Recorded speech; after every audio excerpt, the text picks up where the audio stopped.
Hello and welcome to my channel. आज मैं बात करने जा रही हूँ पितृदोष के बारे में। मैं अगर 10 हॉरोस्कोप देखती हूँ तो उनमें से 8 में ये पितृदोष मुझे मिलता है। क्यों मिलता है? क्योंकि आज के ज़माने में, इस कलयुग के टाइम में हम लोग बहुत पापी हैं, हम बहुत बुरे कर्म करते हैं। तो इसका रिजल्ट अगर हमको अपने पास्ट लाइफ में नहीं मिला है तो इस लाइफ में तो मिलना ही है, क्योंकि कर्मों का फल हमेशा हमको भोगना पड़ता है। तो चलिए जानते हैं पितृदोष होने से हमको क्या क्या प्रॉब्लम हो सकता है। पितृदोष होने से हमको सभी सेक्टर में बहुत प्रॉब्लम होगा। करियर में आप 100% देके भी सक्सेस नहीं पाएंगे। आपके फैमिली लाइफ में हमेशा झगड़ा फसाद होता रहेगा। आपके किसी के साथ भी आपका मेल ताल नहीं रहेगा। और जो होता है आपके प्रोजेनी में भी प्रॉब्लम होता है। इसका मतलब कि आपको चाइल्ड कॉन्सीव करने में प्रॉब्लम होगा। अगर आप फीमेल है, अगर आप मेल भी है तो भी आपको प्रॉब्लम होगा। आपके बच्चे होने में प्रॉब्लम होगा। अगर आप कॉन्सीव कर भी लिए हैं तो भी आपको मिसकैरेज होने का बहुत ज़्यादा चांसेस रहता है। और उसके बाद अगर आपको संतान हो भी गया है तो भी वो बहुत बुरे संतान साबित होंगे फ्यूचर में, ये दोष अगर आपके कुंडली में प्रेजेंट है तो। और होगा क्या, आपके लाइफ में कभी भी रिसोर्स का अबंडेंस नजर नहीं आएगा। हमेशा ही ऐसा लगेगा कि मेरे पास कुछ नहीं है, कुछ नहीं है। अगर आप कुछ नया इनिशिएटिव लेना चाहेंगे लाइफ में तो वो आप नहीं ले पाएंगे, क्योंकि आपके पास उतना रिसोर्स ही नहीं होंगे। और जो होता है आपको हमेशा हेल्थ में भी कुछ ना कुछ प्रॉब्लम लगा रहता है।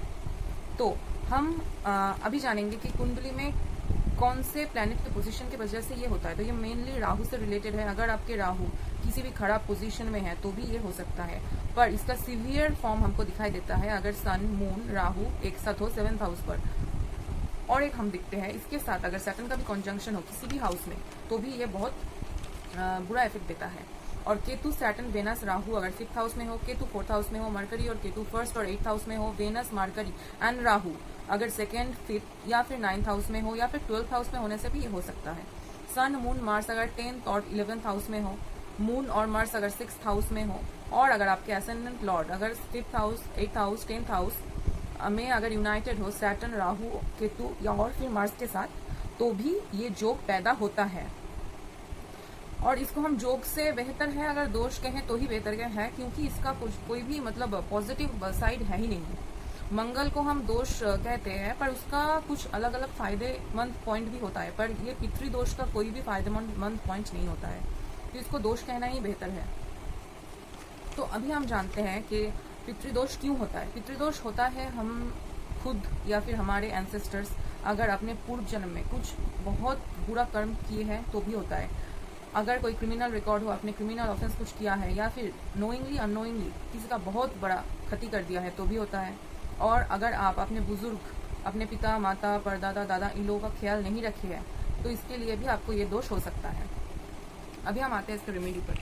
रेमेडी पर आने के लिए हमको पहले पता होना चाहिए कि ये कैसे होता, मतलब एक तो होता है कि बर्थ चार्ट के मुताबिक होता है फर्स्टली, और दूसरा जो होता है ये आपके पिता माता के गुजर जाने के बाद भी हो सकता है। तो अगर पिता माता के गुजर जाने के बाद ये जो पैदा हो रहा है, दोष पैदा हो रहा है, तो फिर इसको हम त्रिपिंड श्राद्ध करके पहले ठीक करने की कोशिश करेंगे। अगर ठीक नहीं होता है तो फिर तर्पण करेंगे, और तर्पण करते वक्त पितृदोष निवारक जो मंत्र है वो 3 बार जप करना बहुत ज़रूरी है। और अगर कोई यज्ञ करना पड़े तो वो भी कर सकते हैं। और उसके बाद अगर ये आपके बर्थ चार्ट में है तो फिर मेनली आपको जो करना है कि आपको वर्शिप करना है लॉर्ड विष्णु को और पीपल ट्री को। पीपल ट्री को और विष्णु देवता को पूजा करने के लिए आपको बेस्ट टाइम है अमावस्या तिथि में जो आता है पितृपक्ष के टाइम। ऐसे अमावस्या में अगर आप पीपल ट्री को पूजन करेंगे और लॉर्ड विष्णु को भी प्रे करेंगे उसी टाइम में, तो आपको बहुत अच्छे रिजल्ट्स मिलने वाले हैं। और अगर आप अपने एंसेस्टर्स के नाम पे रुद्राभिषेकम करिए तो भी बहुत अच्छे फल मिलेंगे। और अभी आप जिस फैमिली में हैं उस फैमिली में कोई बुजुर्ग व्यक्ति हो, आदमी हो, बीमार हो, ऐसे आदमी को सेवा कीजिए सेल्फलेसली। बहुत अच्छी तरीके से उन लोगों को सर्विस दीजिए, मेडिसिन दिलाइए, हॉस्पिटल ले जाइए, उनसे बैठ के बात कीजिए, टाइम पास कीजिए, तो उन लोगों को एंटरटेन कीजिए। ये सब करने से आप में ये दोष थोड़ा कम होंगे, मतलब इसका इफेक्ट थोड़ा कम नजर आएगा।